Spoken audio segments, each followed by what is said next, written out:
Сделано в России, и этим можно гордиться. Их не купить в ювелирном салоне, и невозможно подсчитать труд, вложенный спортсменами для их завоевания. Олимпийские медали можно только выиграть, превзойдя сильнейших соперников с 5 континентов. Сколько стоит самая престижная спортивная награда четырехлетия? И действительно ли она золотая? Или это только название? В чем уникальность металлического изделия для триумфаторов Олимпиады в Сочи и сколько времени уходит на производство одной медали, мы покажем всю цепочку создания наград для участников зимних игр 2014. Олимпийские медали. В период античности победители Олимпиады медалями не награждали, дарили славу, деньги, подарки, все что угодно, только не медаль. Круглая награда из драгметаллов появилась лишь на первых играх современности в Афинах в 1896 году в соответствии с Олимпийской хартией, которая действует и сегодня. Победителям за первое место вручаются медали из серебра не ниже 925 пробы с покрытием 6 граммами золота, такая же, но без позолоты, за второе место и бронзовая за третье. Их размеры должны быть в диаметре минимум 60 мм, толщину 3. Однако принцип олимпийского движения не всегда соблюдались и на первых играх в Греции, и на вторых в Париже. За третье место не награждали вовсе. Во Франции, к тому же, впервые и единожды в истории медаль была прямоугольная, и лишь на третьих играх в американском Сент-Луисе чествовали троих победителей полным комплектом из 3 медалей. Страны, проводящие игры, нарушали олимпийские принципы вплоть до Московской Олимпиады 80. Лишь там медаль впервые соответствовала стандарту Олимпийской хартии.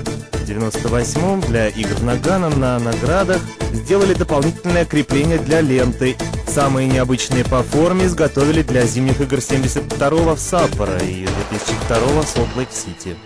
На прошлых играх в Ванкувере каждую медаль изготавливали вручную. 2 наград с одинаковой гравировкой не было. У дизайнеров получилось 1014 неповторяющихся рисунков.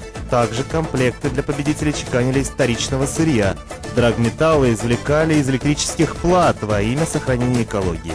Для игр в Сочи будет изготовлено рекордное количество комплектов, 98, состоящих из 1300 наград. Их разыграют в 7 олимпийских и паралимпийских видах спорта около 6000 спортсменов. Вот она, золотая олимпийская медаль 2014, как и серебряная, весит 530 граммов. Вес паралимпийской медали почти на 100 граммов больше, но и достается она сложнее. В отличие от ванкуверской, над созданием которой трудились 75 специалистов более 2 лет, над сочинской работали 25 человек, менее года. Для Олимпиады 80 медали изготавливал Московский монетный двор, для Сочи 2014 ювелирный завод «Адамас». Дизайнеры сначала нарисовали трехмерную модель, которую утвердил Международный олимпийский комитет. В структуре награды впервые в истории используется вкладка из прозрачного материала. Из поликарбоната изготавливают вставки в олимпийские и паралимпийские медали в соответствии с дизайном. Их производят методом высокоскоростного фрезерования на высокоточном станке. По контуру кристаллы обрезают. В олимпийские медали войдут 4 разных вставки, в паралимпийские 8. С помощью гравировки на награды нанесено лоскутное одеяло игр «Мозаика» из национальных узоров народов России.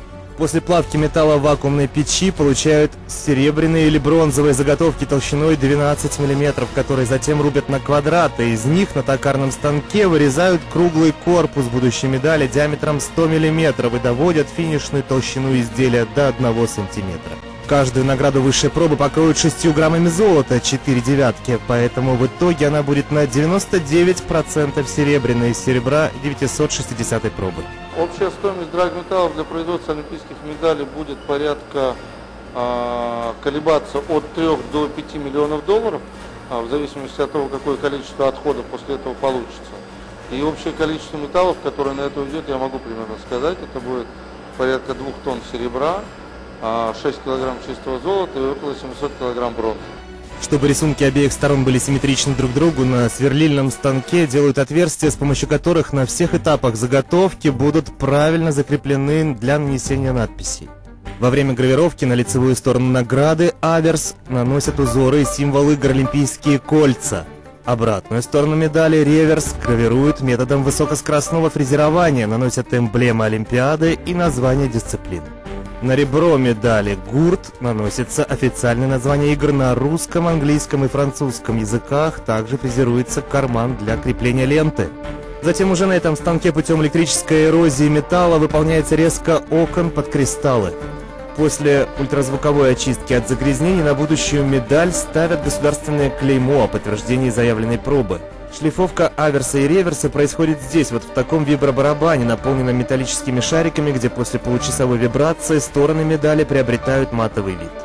Чтобы обеспечить надежную установку кристаллов, на этом этапе высококвалифицированные специалисты вручную обрабатывают кромки окон. Также это делается для того, чтобы в будущем избежать возможных травм и порезов. Операция может продолжаться до 1,5 часов. После шлифовки гурта и его полировки до зеркального блеска шлифуют и стороны медали, где строго соблюдаются направления движения, заложенные дизайнерами. На производство одной награды уходит 20 часов. Если не считать там ее ценности как олимпийская награда, то медаль стоила бы где-то от 10 до 15 тысяч долларов. В переводе на наши деньги, соответственно, это будет где-то от 300 до 450 тысяч рублей, если бы это было обычное ювелирное украшение. Каждая медаль представляет собой единство и борьбу противоположностей. Лучи солнца преломляются сквозь заснеженные верхушки гор. Теплое море граничит со льдом. На драгоценном металле все российские контрасты. Изделия весом в полкилограмма и стоимостью 4-летних тренировок, травм, невероятной силы воли, твердости духа и нечеловеческих усилий достанутся тем, кто станет в Сочи быстрее, сильнее и выше.